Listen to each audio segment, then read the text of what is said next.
Hello students, तुम्हा सर्वांचे रवी classes या युट्यूब चॅनलवर सहर्ष स्वागत आहे. आय होप तुम्ही सर्व उत्तमच असाल. आज आपण 10वीचा गणित भाग 2 मधला सराव संच 1.1 त्याच्यामध्ये जी काही राहिलेली गणित आहेत ते बघणार आहोत. चला तर मग प्रश्न क्रमांक आपण 3 बघूया. प्रश्न क्रमांक 3 सराव संच 1.1 मधला प्रश्न क्रमांक 3 आहे.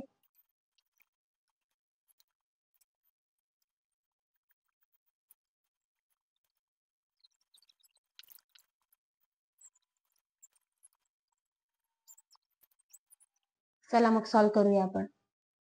ओके, दिलेल्या गोष्टी काय आहेत?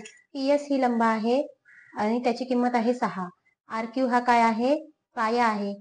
त्रिकोण पी क्यू आर ह्या त्रिकोणामध्ये आपल्याला काय दिलेले आहे? आर क्यू ची किंमत दिलेली आहे 6, पी आर ची किंमत दिलेली आहे 12 आणि पी एस ही काय आहे? उंची आहे, त्याची किंमत दिलेली आहे 6.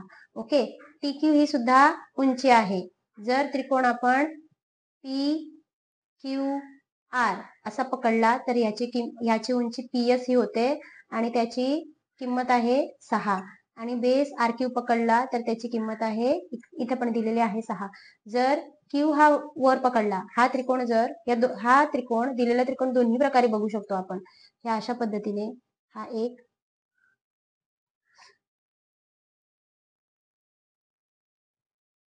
पी क्यू आर 6 ही आहे उंची 6. ओके, हा त्रिकोण पी क्यू आर हा एक प्रकारे बघू शकतो आणि हा त्रिकोण जर आपण असा फिरवला तर काय येणार?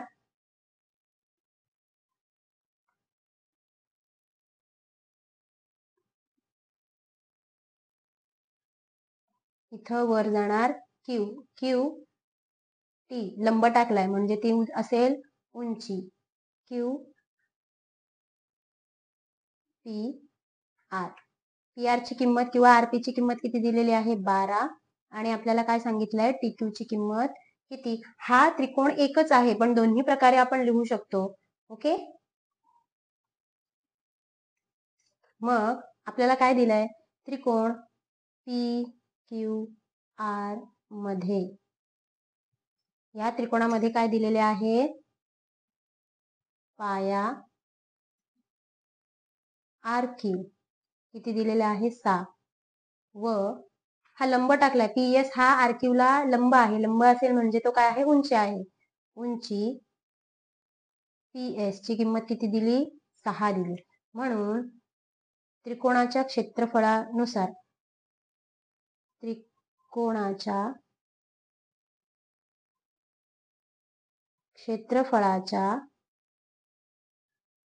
सूत्रानुसार त्रिकोणाच्या क्षेत्रफळाचं सूत्र काय आहे? 1/2 पाया गुणिले उंची. म्हणून area of triangle P Q R म्हणजे त्रिकोण पी क्यू आर चे क्षेत्रफळ बरोबर 1/2 गुणिले पाया गुणिले उंची. पाया गुणिले उंची 1/2. पायाची किंमत किती आहे? 6 आणि उंचीची किंमत किती आहे? 6. दोघांची किंमत 6 आहे. मग 2 हा भागिले असेल 6 ला आणि ह्या 6 ला सुद्धा. मग एक कुठला तरी एक 6 ला भागते. 2 त्रिक 6 म्हणजे राहिलं काय? 1 गुणिले 3 गुणिले 6 साहित्रिक 18. 18 एके 18 म्हणजे किती किंमत आली? 18. त्रिकोण पी क्यू आर चा एरिया किती मिळाला? 18 चौरस एकक. आपल्याला त्यांनी एकक दिलंच नाही म्हणून एकक लिहिलं. 18 चौरस एकक हा काय मिळाला? त्रिकोण पी क्यू आर चा एरिया किंवा त्रिकोण पी क्यू आर चं क्षेत्रफळ आपल्याला मिळालेलं आहे. आता ह्या पद्धतीनुसार बघितलं. आता हा त्रिकोण जर आपण उलट फिरवला तर काय मिळणार आहे? पाया आपण जर पी आर पकडला, पी आर पाया पकडला तर क्यूटी ही त्याची उंची असेल. आपल्याला क्यूटीचीच किंमत काढायला सांगितलंय. म्हणून आणि आपण त्रिकोण पी क्यू आर चं क्षेत्रफळ 1/2 गुणिले पाया गुणिले उंची. इथं समजा पायाची किंमत कशाची टाकलेली आहे? 6. पाया आपण क्यू आर पकडलेला आहे आणि उंची काय पकडलेली आहे? पीएस. PS ही पकडलेली आहे, PS पकडलेली आहे. ओके, म्हणून मग QR ची किंमत 6, PS ची किंमत 6 टाकलेली आहे. आता नेक्स्ट टाइम आपण काय करणार आहोत, 1/2 गुणिले पाया काय पकडणार आहोत, PR पकडणार आहोत. PR गुणिले उंची काय पकडणार आहोत, QT. ओके, मग PQR ची किंमत किती आलेली आहे, क्षेत्रफळ एरिया ऑफ PQR किती आलेला आहे, 18. मग इथं लिहिलं 18. ओके, 1/2 PR ची किंमत दिलेली आहे का त्यांनी, PR ची किंमत दिलेली आहे 12.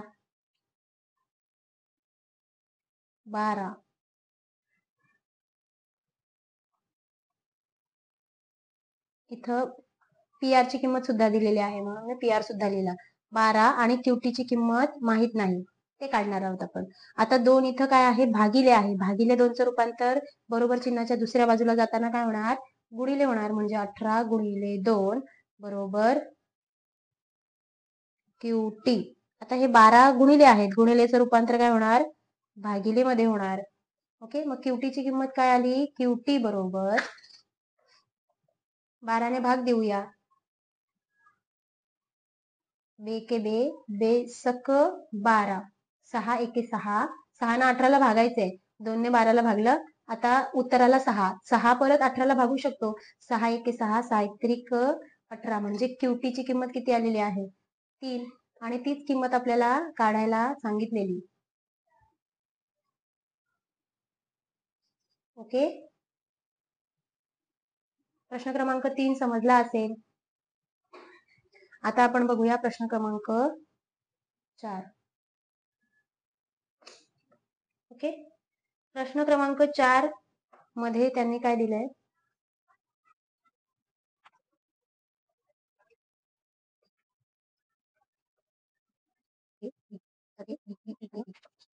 त्यांनी दिलेले आहे. काय त्यांनी दिलंय ह्या आकृतीमध्ये, AP ही लंब आहे BC ला. AP लंब टाकलाय कशावर, BC ला लंब टाकलेला आहे. AD रेषा AD आणि रेषा BC कशा दाखवलेल्या आहेत, समांतर पॅरलल लाईन्स दाखवलेल्या आहेत. AD आणि BC ह्या कशा दाखवल्या, समांतर दाखवलेल्या आहेत. समांतर म्हणजे पॅरलल. तर आपल्याला काय दाखवलेलं आहे, काय काढायचं आहे, त्रिकोण ABC व एरिया ऑफ त्रिकोण ABC व त्रिकोण BCD त्यांचं क्षेत्रफळ, यांचं या 2 त्रिकोणांच्या क्षेत्रफळाचे गुणोत्तर काढायला सांगितलेलं आहे. ओके, दिलेलं काय आहे, म्हणून चला सॉल्व करूया. त्यांनी काय दिलेलं आहे, दिलेल्या माहितीनुसार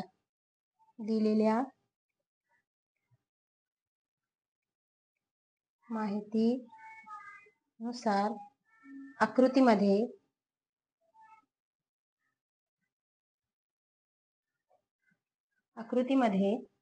AP ही काय आहे, लंब आहे BC ला. म्हणजे त्रिकोण ABC चा पाया उंची काय झाली, AP झाली. एक प्रकारे उंची झाली AP, कारण BC हा ABC चा पाया होईल आणि उंची AP होईल. आणि नेक्स्ट काय दिलंय, AD ही समांतर आहे BC ला. AD आणि BC ह्या काय आहेत, समांतर आहेत एकमेकींना किंवा पॅरलल आहेत एकमेकींना.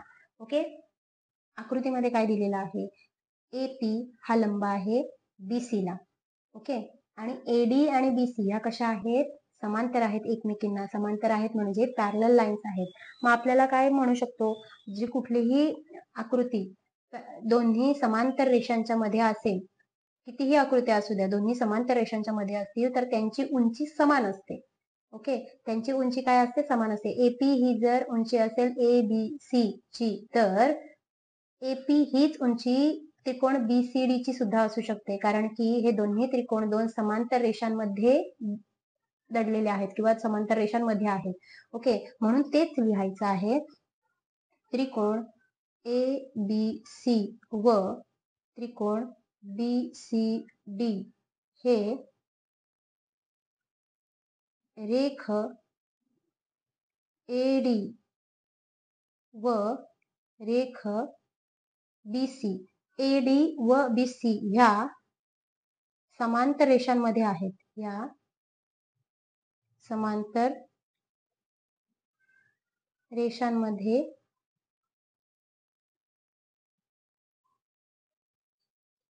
आहेत. ओके, त्यामुळे आपण काय म्हणू शकतोय, जर एबीसी ची उंची एपी असेल तर बीसीडी ची सुद्धा उंची एपी असेल. म्हणून त्रिकोण एबीसी व त्रिकोण बीसीडी ची उंची कशी आहे, समान आहे. समान आहे असं म्हणू शकतो. ओके, आता त्रिकोण ए बी सी चा पाया आहे बीसी आणि त्रिकोण बीसीडी चा सुद्धा पाया काय आहे, बीसी. या दोन्ही त्रिकोणांचा पाया काय आहे, बीसी, म्हणजे समान आहे. व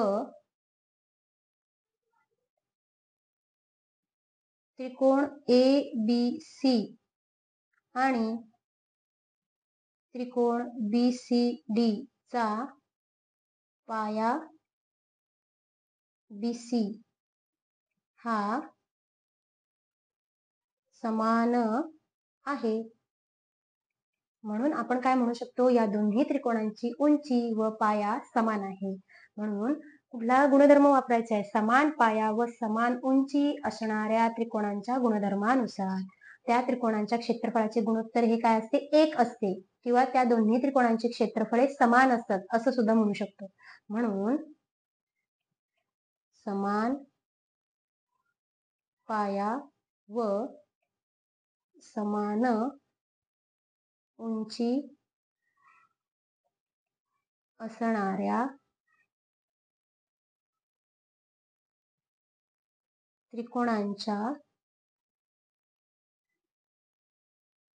क्षेत्रफळाच्या गुणधर्मानुसार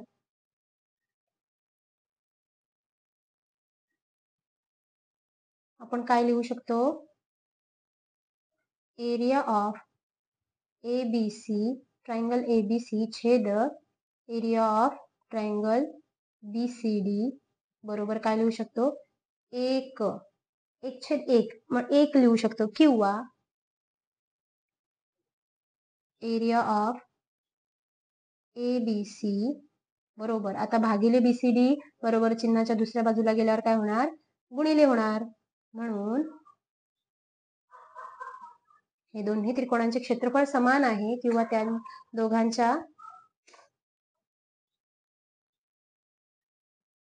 दोन्ही त्रिकोणांच्या क्षेत्रफळाचे गुणोत्तर 1:1 असे येते.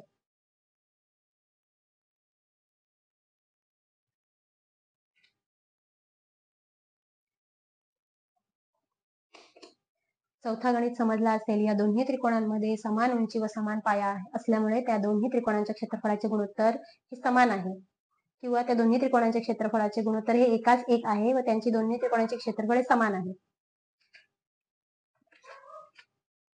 आता प्रश्न क्रमांक 5 बघूया. प्रश्न क्रमांक 5 मध्ये त्यांनी आकृती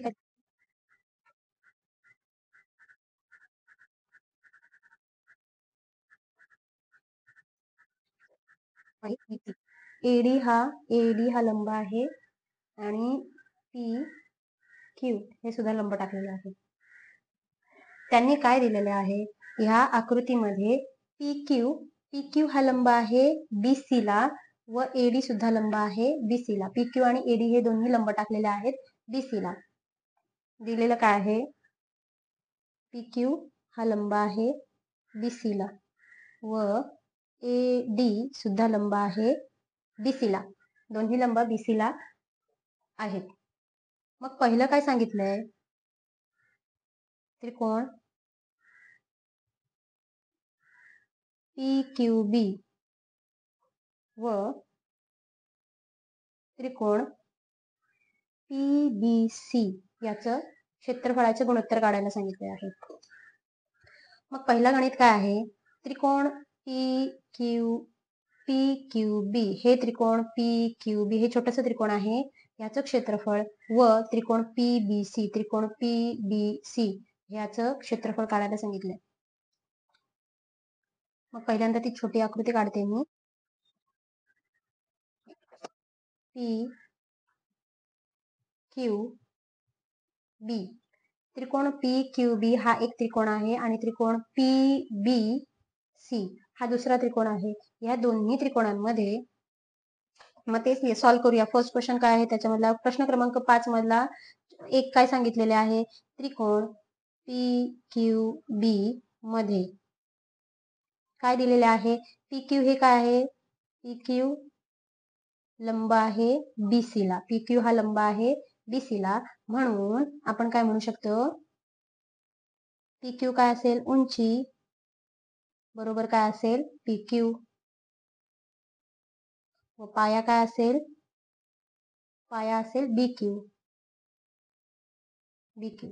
ओके, हा पहिलाच आलेला आहे त्रिकोण. या त्रिकोणामध्ये पी क्यू बी मध्ये उंची पी क्यू व पाया काय असेल बी क्यू. आता त्रिकोण पी बी सी मध्ये, त्रिकोण पी बी सी मध्ये पी क्यू ही काय आहे, लंब आहे बीसी ला. पी क्यू लंब आहे बीसी ला म्हणजे पी क्यू ही काय असेल, उंची असेल, उंची बरोबर काय आहे पी क्यू, व पाया असेल बी सी, पाया काय असेल बी सी. या दोन्ही त्रिकोणांमध्ये पी क्यू उंची समान आहे, मग दोन्ही त्रिकोणांची उंची समान आहे, म्हणून दोन्ही त्रिकोणात पी क्यू ही उंची समान आहे.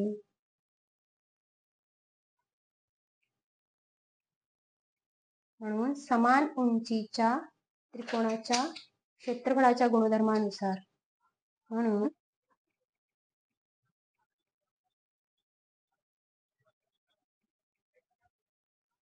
काय गुणधर्म आहे, जर दोन्ही त्रिकोणांची उंची समान असेल तर त्यांच्या क्षेत्रफळाचे गुणोत्तर हे त्यांच्या संगत पायाच्या गुणोत्तरा एवढे असते. ओके, हे त्यांच्या संगत पायाच्या गुणोत्तरा एवढे असते. म्हणून आपण काय लिहू शकतो, area of triangle P Q B, area of triangle P B C बरोबर काय लिहू शकतो, काय गुणधर्म आहे, जर दोन्ही त्रिकोणांचे क्षेत्रफळ, दोन्ही त्रिकोणांचे उंची समान असेल तर त्यांच्या क्षेत्रफळाचे गुणोत्तर, दोन्ही त्रिकोणांच्या क्षेत्रफळाचे गुणोत्तर हे त्याच्या संगत पायांच्या गुणोत्तरा एवढे असते. म्हणजे पी क्यू बीचा पाया काय आहे बी क्यू, आणि पीबीसीचा पाया आहे बी सी, या पायाच्या गुणोत्तरा एवढे असते. ओके, ह्या पहिल्या प्रश्नाचं उत्तर आहे. नेक्स्ट आहे, काय दिलं आहे, PBC, area of PBC, area of ABC, PBC आणि एबीसी काय दिलेले आहे, त्रिकोण पी बी सी व त्रिकोण A B C, P B C A B C या दोन्ही त्रिकोणांचा पाया समान आहे. मग त्यानुसारच लिहायचंय. मग पहिल्यांदा आकृती काढते मी.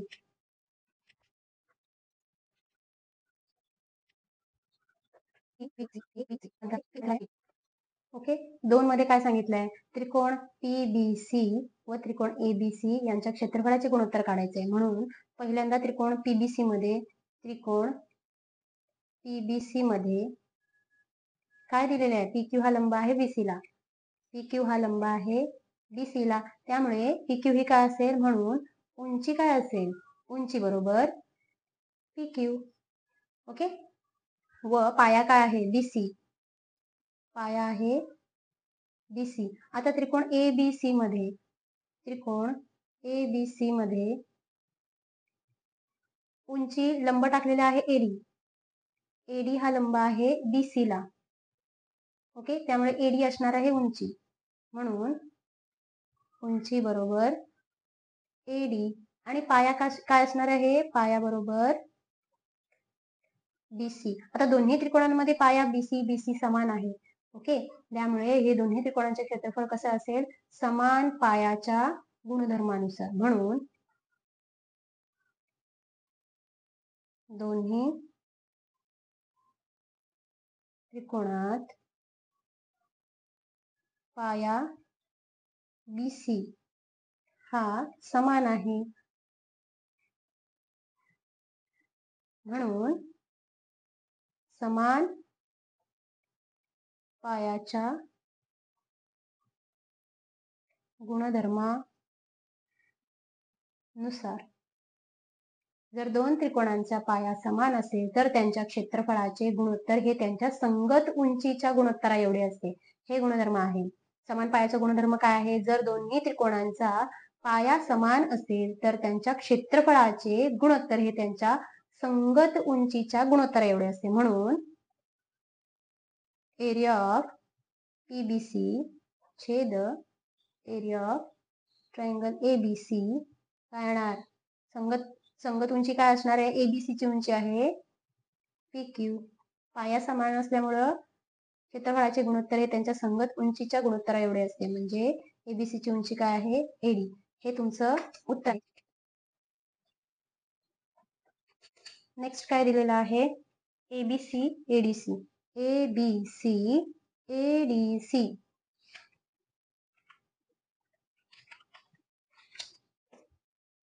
ह्या आकृत्या छोट्या पुन्हा पुन्हा काढते ते तुम्हाला समजण्यासाठी काढते. तुम्ही नाही काढल्यात सिंगल आकृतीवरून सगळ्या गणितांची उत्तर दिली तरी चालेल, पण हे तुम्हाला पुन्हा समजावं म्हणून मी पुन्हा पुन्हा काढते.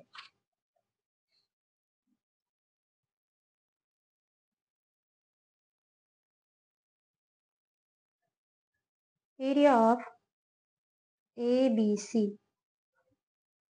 Area of triangle ADC.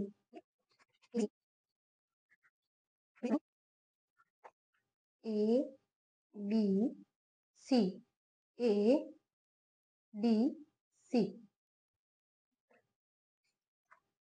हे दोन्ही त्रिकोण दिलेले आहेत. मग त्रिकोण ABC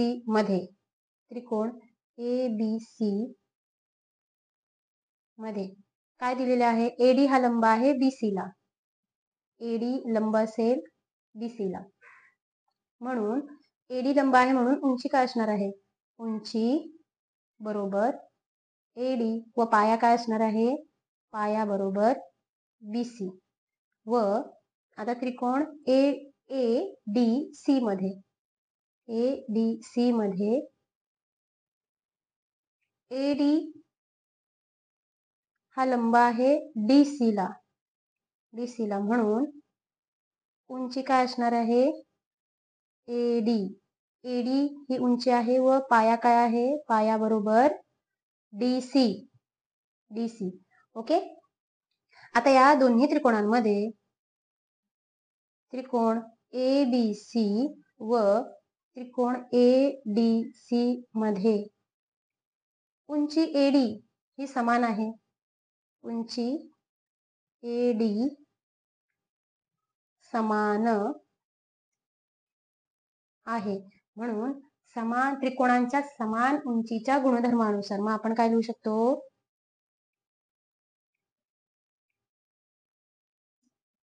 समान उंचीच्या गुणधर्मानुसार काय आहे गुणधर्म? जर दोन त्रिकोणांची उंची समान असेल तर त्यांच्या क्षेत्रफळाचे गुणोत्तर, या दोन्ही त्रिकोणांच्या क्षेत्रफळ काढलेलं आहे त्याचं गुणोत्तर हे त्याच्या संगत पायाच्या गुणोत्तरा एवढे असते. म्हणून मी काय लिहू शकते? दोन त्रिकोणांच्या समान उंचीच्या गुणधर्मानुसार एरिया ऑफ ABC छेद एरिया ऑफ ट्रायंगल ADC बरोबर काय येणार आहे? उंची तर समान आहे, मग त्यांच्या क्षेत्रफळाचे गुणोत्तर त्यांच्या संगत पायाच्या गुणोत्तरा एवढे असते. म्हणजेच ABC चा पाया आहे BC व ADC चा पाया आहे DC. हे तुमचं उत्तर आहे.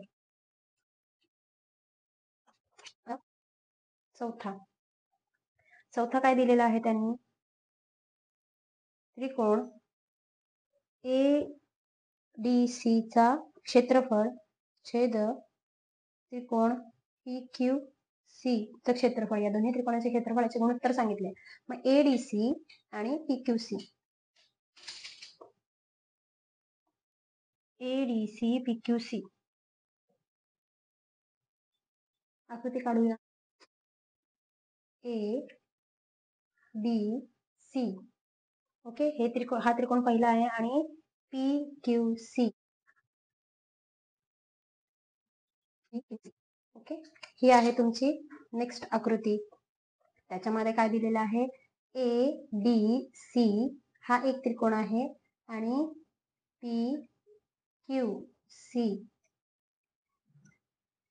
PQC हा दुसरा त्रिकोण आहे. त्याच्यामध्ये दिलेले आहे ADC मध्ये AD हा लंब आहे DC ला आणि PQC मध्ये PQ हा लंब आहे.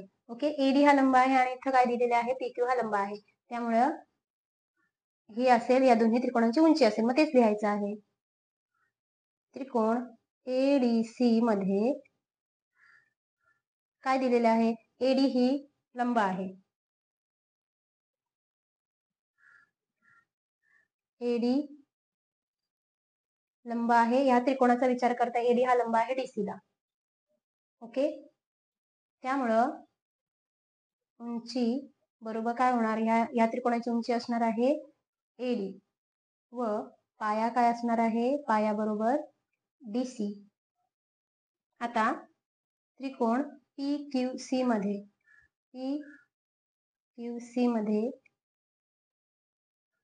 PQ हा लंब आहे QC ला.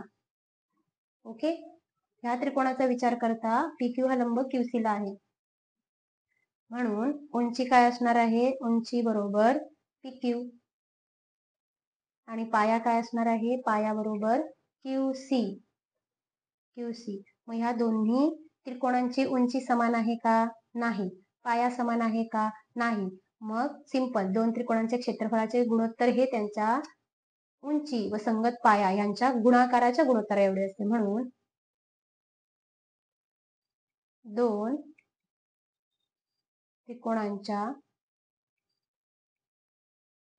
क्षेत्रफळाच्या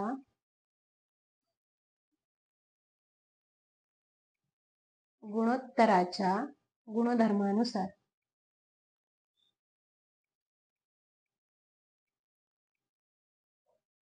दोन त्रिकोणांच्या क्षेत्रफळाचे गुणोत्तर म्हणजे त्रिकोण ADC व त्रिकोण PQC यांच्या क्षेत्रफळाचे गुणोत्तर हे त्यांच्या संगत, हे त्यांच्या पाया व उंची, पाया व संगत उंची यांच्या गुणाकाराच्या, पाया व उंची यांच्या गुणाकाराच्या गुणोत्तरा एवढे असते. ओके, मग ADC चा पाया काय आहे, DC व उंची आहे AD छेद PQC चा पाया काय आहे, QC व उंची आहे PQ. हे तुमचं उत्तर आहे.